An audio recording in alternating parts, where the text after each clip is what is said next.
Hello everyone, and welcome to another YouTube cast by myself, Wardy. This is a YouTube exclusive. It's also an AlphaStar game. It's actually going to be two AlphaStar games because I don't like putting out videos that are too short. So we're going to do a couple of AlphaStar games here just to get the length up a little bit. And I thought it'd be cool if we looked at AlphaStar. We watched an AlphaStar video the other day. It was playing Terran.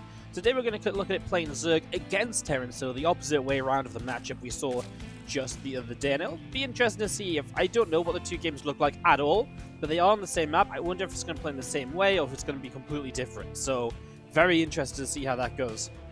Of course, let's introduce our players. In the bottom left side, the red Zerg is AlphaStar today, Google's Deepmind's AI bot that has been pretty good at StarCraft. And in the top right, our blue Terran player, it is the Grandmaster player. So this player is in the Grandmaster League, and that's all we know about them.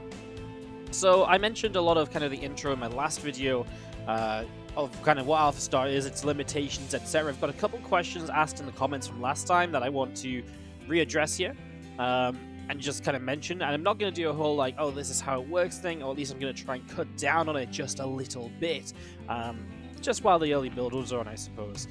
First of all, though, of course, if you do enjoy the video today, do consider liking the channel. Don't forget you can subscribe to the channel as well. That's what you should do. Subscribe to the channel, like the video. There you go. Got my words the right way around. And of course, comment down below. Let me know what you thought of the video. Let me think if you think AlphaStar's OP. So far, well, I'll not spoil it if you didn't see the first AlphaStar video, but I'm going to be keeping track of the AlphaStar versus human scores that we cast at least, and that'll be a bit of fun we'll have too. So there's a couple of things to address. One person in the comments of the last video said, isn't playing the Google bot just like it hacking? It's just going to have so much APM, and it's just going to respond to everything in a godlike manner, or with godlike micro. So what obviously the response to that is quite simply the limitations that are set on the Deepmind, because on AlphaStar, sorry, by Deepmind. Deepmind said, hey, we actually want to go and, take this and be a, make this as realistically as a human as possible. So when they first revealed AlphaStar playing against TLO and Mana in their event in January 2019, they actually had AlphaStar playing off of the minimap. So its camera, well, it wasn't the minimap, it was actually able to zoom out so far that it was basically like looking at the entire map at once, and it would play off what was a very small version of, it kind of looked like an enlarged minimap, I suppose, but it was the actual entire map, just massively zoomed out, as this early Reaper does get a drone kill, and AlphaStar will save the Spore Cooler right there the second time around. So that's a nice little movement right there at the moment. So that was one of the big issues, and Mana and TLO said it feels like you're playing against someone who has an advantage up over you. And then one of the things we saw after that is they adjusted the camera settings. So now actually if you look at AlphaStar's vision, which is this one, he's got some lingers across the map, you can see that AlphaStar is actually having to move around the map and is actually looking in one place at a time. So before, it was very difficult to look at these replays because from AlphaStar's vision it just didn't make any sense. Now you can actually just see, okay, well AlphaStar's looking over here, it's paying attention to these links, it's microing those links to target down the lower health SCV, and then it's going to come back home and work over here. It's also got an APM limitation, so it's been set up in such a way that it can't just spam like thousands of APM, otherwise perfect micros available, etc, etc. So its APM, I believe, is limited to, I mean, you can see here its APM is averaging 138, and that's actually pretty low. That might pick up over time, but they've put limitations on it to make sure that it feels like you're playing against a human, because that's what they want to do. They want to create like a human-like AI that can teach itself to be very good at StarCraft, right? So as we have seen so far, a little bit of Ling harass, lost a couple of drones to the Reaper harassment too, but the SCV's kind of made up for it. It's kind of because he sent the Lings across the map, which isn't something you usually see when you're not going pool first. That was a little bit intriguing, but it worked out in the end. I mean, mostly because the Terran player, for whatever reason, still doesn't have a wall up. It's such a strange way to get this going. I mean, usually you build your barracks in the wall, you put the reactor here, and then you pull it back later. So unless you're just really scared of like a Baneling bust or so, and you want to make sure you can keep this reactor alive, that's the only reason I can imagine to not wall off here early in the game. To still not be walled off is extremely strange. You can see the wall off from the low ground starting to be established, as we will see the Scout and Reaper gets to the back. I believe got to see some of the roaches, as our Terran player is going to opt to go for the Fusion Core. So Fusion Core about halfway done. The Viking about to pop out of the starport here, so that's going to come out in a moment or two. And our command center, 3rd CC, setting down. So what this allows the Terran player to do is just set you up into a nice strong macro game for the moment.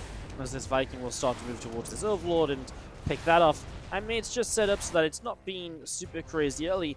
What AlphaStar is doing is very aggressive. You can see no saturation on the third. You know, we're talking about 2 gases mining, lots of roaches being made. So AlphaStar is actually looking to all in with this Ling Roach Ravager composition. Now, coming across here, those Hellions, you want to catch those with the Roaches and Ravagers. Those Zerglings then want to stream in afterwards. Even a Queen coming across the map. Multiple Queens coming across the map. So this is a very human-esque way to play games out, right? It's a very aggressive all-in, and maybe it's something to do with the fact there's no wall-off up there. I don't know why it's decided to do this specifically, but, well, first bunker goes down pretty quick. The problem is our Terran player is not pulling the SCVs to repair these bunkers at all. It's not pulling the SCVs to repair these bunkers up. Is obviously meaning that you're just kind of losing those for 3. Now, there is a tank on the high ground. The one thing I think AlphaStar is really missing here is any sort of high ground vision. Did not bring any form of Overlord across the map because the Viking cleaned them out. And if there was an Overlord up there, those Ravagers could pile down this tank already, and they'd be able to get rid of that siege tank. And that would be amazing. Now, the issue is if you're not attacking the main base, yes, you cleaned out the natural, but look at the worker counts here. You're down by about 5 as the Terran player, but you have a battlecruiser about a pop. These Queens are pretty much forfeit, right? These Ravagers too. There's no way these units are getting away from the battlecruisers, so you're guaranteed to pick up some kills here. You can see AlphaStar now is going to stop making units go back into drone production. But as it goes back into drone production, okay, it's going to get that worker count up, but it's likely to lose some of these units on the map. I like this pullback. It's recognizing, okay, there's no more damage for me to do here yet. I'll pull away. I can't go up this ramp because of the siege tanks there. It doesn't make sense. I'll pull back and I'll begin to macro up from this point. So let's see what this BC can do. It's a pretty late battlecruiser, all said and done. It could have been a lot earlier if it went into battlecruiser, you know, straight away, but that was not how, you know, our Grandmaster player decided to play like this. And actually is just going to teleport across the map. This works well because AlphaStar is not ready for this at all. Instantly now begins to build Spore Crawlers, but we'll lose this Queen. And let's see what the Terran player wants to do. He's going to get a couple of drones and then might just go for the Spore Crawler. Especially because the Queens are across the map, so there's no big amount of Queen to realistically come and defend this. So if you pick off the Spore Crawler, you basically open up that main base to consistent attacks, and you will never really get back to mining there as the Zerg. You can see the drones are going to make their way back there now because the Spore Crawler is up, but the Battlecruiser can also tank so much damage that it's still not even really a problem. The Lings are coming back home. They're not going to do much about it, although if they tank some shots and it's them going down instead of drones, that's okay. You can see he knows, AlphaStar knows it's safe. Doesn't need to build extra units at the moment, and it isn't. It's building mostly drones, replacing what it's losing.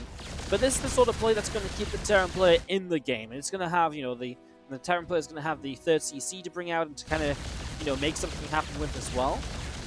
As we do see the battlecruiser coming up the left-hand side, is going to just try and pick up a little bit more damage.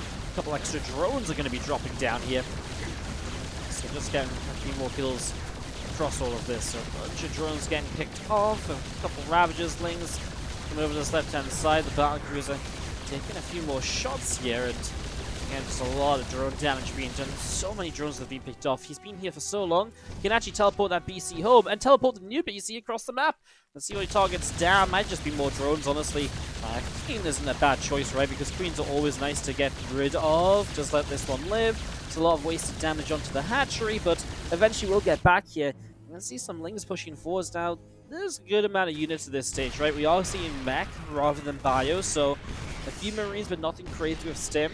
But the tanks especially just cover this front line, and so not really able to get in there for damage. You can just see the supplies falling apart here for AlphaStar. You know, down almost 20, 30 supply. It is just in so much trouble. Our Grandmaster Terran player is really, with these battlecruisers, just caught AlphaStar completely off guard, and AlphaStar just was not ready for this to happen. And, well, now Ravager going to go down as well. This is one of those games where you kind of look at it and you kind of say, okay, this is probably kind of getting to that point where it's probably pretty over. I mean, you see Overlords being picked off now as well, so those are going to go down. AlphaStar's going to be supply blocked heavily, and that's really going to suck as well, as another Overlord or two are going to be going down. So Lair on the way up, a few more Overlords in production. We're going to be seeing the 4th base in the front. I mean, AlphaStar trying to stay in this one, but it's not looking good for AlphaStar at all here in the first game that we're going to cast today. Siege Tank staging up on the main base. Again, just looking to cover this low ground 3rd base area. A couple extra mules drop into play. Macfield Accelerator starts up, your Martyr Cannon starts up on the Fusion Core. Plus 1 vehicle plating on the way out as well. 2 more factories about to finish up also. you do see the Overlord taking just a little bit more damage. Creep spread, pushing forwards into the center of the map. Just going to see the battle cruisers here continue to move out into the middle. They're going to get rid of a couple of these Ravagers, and this is the issue. With the battle cruisers, you just can't really move out with a ground-only army, because if it gets caught, it's just going to die. The problem is AlphaStar doesn't really have many options, doesn't really have the money to tech up into the Spire and the Corruptors, which would be very regular, to shut down these battle cruisers. That would kind of be the answer to this. And the idea of AlphaStar is right. It's like, well, you know, I'm kind of not winning back at home. I need to get on the map and do something aggressive, but, well, there you go. It gets a bit of a run by off, right? So it's the right sort of ideas, looking for opportunities, looking for ways to deal damage to get back in the game. But really, the truth is, this game is just too far gone. These battle cruisers are just going to kill anything they want to. They have Yamato Cannon now, which means they can one-shot these queens every so often, and I mean, that instantly just brings the queen count down. Spore crawls come to try and reinforce, but they're not in the mineral line, so the drones are going down in the meantime. Now there's not really a spore crawl on this base, it's right in the back, so there's going to be more drones going down. We do know one of the tendencies of AlphaStar is to stay in games which it really has lost, because as long as there's a chance of winning, the idea is the algorithm says, well, you know, why wouldn't I try to do something else? But it's very hard to have a chance of winning here, but it's very, very slim. And the reality is, as this army comes across the map from the Terran play, it's just going to clean things up. It's a very interesting game because it was an all-in from AlphaStar that did very well, but there was just no preparation for the potential follow-up. It was a weird battlecruiser build. It was a very late first battlecruiser. And maybe to some extent that caught AlphaStar off guard. It was something it wasn't really expecting. It was something I wasn't really expecting. I was thinking maybe, you know, even for me, like the BC just was on its way up for so long there. Yeah, definitely caught AlphaStar a bit off guard. Nothing that Scouting wouldn't be able to fix, though, as this is going to wrap up the first game we cast today. Now, I just want to say that obviously as we go into game 2, it's not going to be the same Terran player. At least I don't think it is. Like, it could be. It might not be. There's no way to know for sure. And also, there's no way that, you know, this game might have been played after the pre-game that we're going to cast next. There's no way to know the order in which these matches were ever played on the ladder. So it's hard to know if AlphaStar was already learning from this game, for example, going into the next one. So I just want to clear that up as we get ready to go into game number 2 here. Let's just go straight into a second map and see what else AlphaStar has to show us. For now, the human race is standing strong. Alright guys, welcome to game number 2 here for the day. This is the second map of AlphaStar playing Zerg against a Terran Grandmaster player. Obviously just a reiteration of what I said at the end of that first game. This is not necessarily the same Terran player. This is not necessarily played after the first game we casted was. We just have a bunch of replays and I'm just going to be working my way through them. So, hello, welcome as we get ourselves into this one. Just a quick reminder, like the video if you're enjoying the cast, if you're enjoying the commentary. If you've got any questions about AlphaStar, I'm not going to pretend I'm an AlphaStar expert, but I am absolutely a little bit clued in. I've been following it fairly closely, so if you've got any questions, I'll try and answer them in a future AlphaStar video, or I'll just reply to your comments with some answers as well. So do comment down below if you've got any questions, and if you've got any other stuff to do, like the video, subscribe to the channel. You guys know the usual. You know the YouTube drill I gotta do. We're trying to push towards 10,000 YouTube subscribers. YouTube subscribers. So we're trying to push towards that. If you want to help us out, it's greatly appreciated. And just thanks for watching the games. So we'll see if there's any differences going into this second game this time around. It's the same map, which is why I thought it'd be interesting to kind of do this game with the other game and kind of make it a bit of a longer video, right? Because now we get to see two maps, it's not the way to say it, is it? We get to see the same map twice. That's the way we want to say it. We get to see the same map twice, and it just lets us see maybe AlphaStar, does it vary up? Does it really feel like Ling Roach Ravager attacks are good here? It's funny because typically this map was a very favorable map for Roach Ravager attacks. It's a short rushing distance. It's a very open access point towards the natural. There's just a lot of positives to play those sort of all-ins on this map, and so you could... It's funny because, again, it's not like they've told AlphaStar, hey, you should do this on this kind of map because that's the sort of thing you should do. AlphaStar for itself has picked, hey, you know what I think is the best idea on this map at this sort of time? Is to go for an attack like this one. Very, very interesting, as we already see a different opening from the Terran player here. So this is not a Reaper in the early game. It's a Reactor on the barracks, and there's going to be a couple of Marines popping out. So that immediately means there's going to be no scouting from the Terran player across the map in the early minutes. So that's immediately, obviously, rather intriguing as a couple of Marines pop out. 2-1 production. And those few Zerglings of AlphaStar will come across the map. When they don't see that Reaper showing up, they're going to go across. I mean, they went across the map last game too. That's very interesting because, again, typically you would keep these Zerglings at home until you're sure it's not a Reaper. And this Overlord hasn't seen the reactor. The Reaper could just be patrolling right here at the moment, right? In which case these Lings are going to do nothing. So it's a very intriguing move that is not quite human-like in terms of what we would usually do. But you know what? Walks straight into the natural. The Marines are kind of back. Boom. Kills an SCV. So that's quite nice. A little bit of RNG there, you know, with the build order choice. It does more so open that up because there's less likelihood that, you know, if it was a Reaper, you would have been caught mid-map, basically. So it's kind of interesting when you get there. It's intriguing the way that plays. But it works out for AlphaStar, which I think is what's important to keep in mind, as we do see the hatchery here building up on the third base. Starport just about halfway done here. I have to, excuse me guys, coughing a little bit. I've been outside all day and it's re-aggravated my cough, so you hear me trying to clear my throat a little bit. I do apologize. But yeah, a couple of Hellions just on the way out, and this build, I mean, a lot of Marines early. It's funny, there's a couple of Terran players that typically do this, and they go into a... They tend to go in towards like a mech style as a follow-up, because they have like a Marine count early, they make some sort of Marine play happen, and then they actually kind of switch in towards mech off of that Marine to play counterplay defensively. This is an armory, so it looks like we're going to get a bit of a Hellbat attack going on here. So we're going to have 8 Marines that can lift up into a medevac. We're going to have Hellions going across the map to morph into Hellbats. It's AlphaStar that's going to be under pressure this time, and no early Rotron. We're not going to be seeing an aggressive attack. We're still only on 1 gas, so AlphaStar is in a position right now where it's saying, okay, I'm quite happy with where I'm at. I'm just going to play a bit more of a macro-focused game, but if it takes too much damage from this Hellbat attack, it could run into some serious, serious trouble. So let's see how this goes, as we do see these units coming across. There is nothing for AlphaStar right now, by the way. It's lost an Overlord as well, so it's supply blocked. This should be an attack that does so much here, this Hellbat attack. AlphaStar played very greedy. AlphaStar playing without scouting. I mean, these Lings counter-attacking are the right sort of idea, though, because they can catch units and reinforcements. But I don't know what you actually do about this Hellbat attack. The Queens are going to start gathering together. 14 more Zerglings will begin to build. These Lings over here are going to decide to go for it. The couple of Hellions there, AlphaStar sees them, is going to go for it. I like this little split away, a few Lings towards the mineral line. Meanwhile, over here, the first few Queens actually have not gone down. Actually, AlphaStar being patient and pulling Queens back, pulls the drones away now as well. What you're going to want to do is put out a lot of damage throughout this on the, get the medevac kind of quickly, usually with the Queens, and then slowly just try and bring Lings in, especially Lings towards the Marines, not towards the Hellbats, because they're just going to do a little bit too much towards those Zerglings. The medevac got taken down, and there's actually a pretty impressive hold from AlphaStar for just being Lings and Queens. In fact, that's an amazing hold from AlphaStar. Didn't even lose a Queen.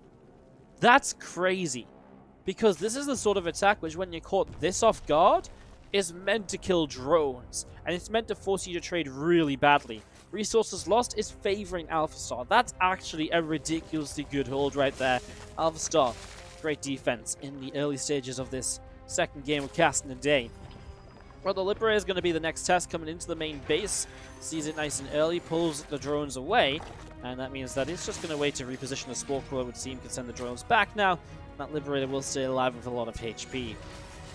Lings out on the map as well, just having a little look to see what is going on, any opportunities here, any openings, as it is indeed a mech follow-up. We mentioned how this may be a mech-based follow-up, and indeed it is. It's going to be a bit of an old-school mech follow-up. So the way that this works, you get the 2 Thors out, you get 2 medevacs, and those 2 Thors can go across the map very early in the game with the medevacs to help them out, and then you can actually get a lot of harassment going. You can even get a secondary attack with Hellbats as well, where you kind of go Hellbat Thor, and if your opponent's not been preparing well enough, they can be in some trouble. The biggest issue here is we only have 1 medevac, so it doesn't take away that little bit of 2, double Thor drop pressure, which is interesting. Maybe it's, I think it's just a mistake. I mean, it's still going to line up not too badly, right? This Thor's going to finish in the next few seconds. Medevac's maybe 15 seconds behind or so. The idea is still there. It's funny because this is actually one of the builds that revolutionized mech for Terran players in TVZ about a year and a half ago now, I think. And it really made mech viable again, because mech for so long was just like, you just got behind because the Zerg was like, oh, you're playing mech? Well, I'll see you in 15 minutes and I'll have my late game army already. But it really gave mech players a way to be aggressive in the mid-game, because you could bring the Thors across, you could get value out of the Thors very effectively. It almost kind of filled the role of like a 60 Marine drop, where you put on pressure, you force units, you clear them up creep, It's exactly what this Thor drop can do. It's a really revolutionized mech for Terran players, and it kind of fell out of fashion because Zerg's learned how to deal with it, and nowadays there's just better ways to go into mech with Hellion Cyclone, etc. But yeah, it still can be used now and again, of course. Something that was good once is still good, nowadays as well, usually, to some extent, maybe not for every single game. And as you do see this initial attack, I mean, there's just so many queens from AlphaStar. A lot more roaches on the way up. The thing is, the Thors are going to start really dealing some damage to those queens, and the Hellbats are still holding out in front. AlphaStar, Queen's going to come forward here, is going to pick up a medevac, and a couple of Hellbats still working their way through a few more drones. A Ravager gets picked off as well, and this Roach Queen force coming forward here to pick off another Thor. That's going to get taken down. That's actually the biggest mistake of all here by a Terran player, just losing those couple of medevacs. Really allows AlphaStar to just clean this up, and honestly, this is very bad for our Terran player. This was very committed, right? Twice in a row, a big commitment forwards where first time the Marines and the Hellbats went down, and now the second time around we're actually going to be losing a whole bunch of Hellbats again, and the Thors and the medevacs. And what do you have right now? Well, not a lot. And the biggest problem is there's no early 3rd CC because this was a pressure-based build from the start, and so you don't have a lot of economy going. And AlphaStar can recognize this, right? It's saying, okay, well, you know what? I may not have roach speed, which is very weird, by the way, not to have roach speed. That's extremely strange choice. But it's just saying maybe he doesn't need it to come and end this game, as pushing forwards here. These couple tanks are not sieged up. Now, Terran player's in a lot of trouble anyways. I mean, even if those tanks siege up, what they're going to do, they're just going to get corrosive barred down. It might even be better for them to stay unsieged to some extent so they don't just get insta-killed, because they might survive like a second long. I don't know, like, once they're already unsieged, once this army walks up the ramp, it's too late, right? So AlphaStar is looking very good here. As you're going to see the Rav just picking up a few more kills, and, well, realistically, these couple tanks on the high ground might be able to hold on for a while, but AlphaStar is very good at just saying, okay, tanks on the high ground, I'll just back away, and the Terran player at some point will probably recognize that this game is over. Good counterattack.